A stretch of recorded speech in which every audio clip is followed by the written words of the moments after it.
Қайырлы күн достар, бүгін осындай табада пісетін пицца дайындаймыз. Қаймақпен жасалатын болған соң өзі сондай дәмді, жұмсақ, әрі жұп-жұқа болып шығады. Бір жасап жесеңіз қайта-қайта жегіңіз келетін, қамыр илеп ашытпайтын пицца. Видеоны соңына дейін тамашалаңыздар. Ыдысымызға 2 жұмыртқаны жарып, салып аламыз. Üstüne 1 шай қасық тұз саламыз. Екеуін жақсылап, 1 келкі болғанша араластырамыз.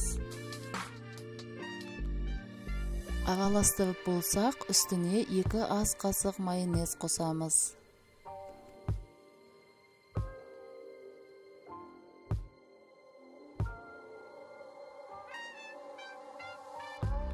Алты ас қасық қаймақ қосамыз. Кез келген пайыздағы қаймақ бола береді.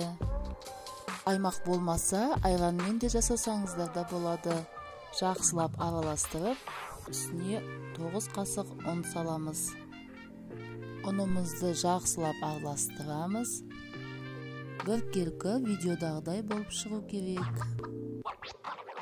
Шұжығымызды қалауымызша тураймыз.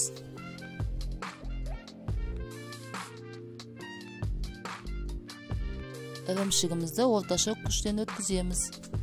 Қызанағымыз да өзіміздің қалауымызша тураймыз. Табамызды майлап қыздырамыз. Астын аз отқа қосып, қамырымызды құйып 1 келкі қып жаямыз.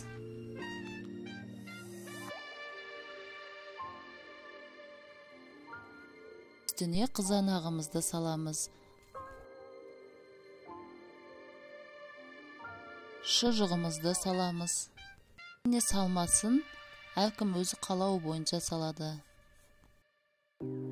Үстіне күштен өткізілген ірімшігімізді салып, қақпағын жауып, жай отта пісіреміз 7-10 минут. Мінекей достар, табамызда пісетін пиццамыз дайын.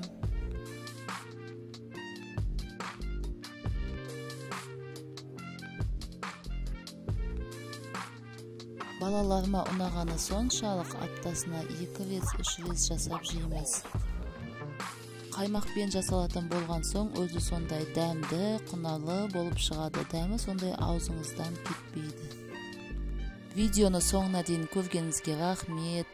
Видео ұнаса каналымды тіркеліп, лайк басып, комментарий қалдырыңыз.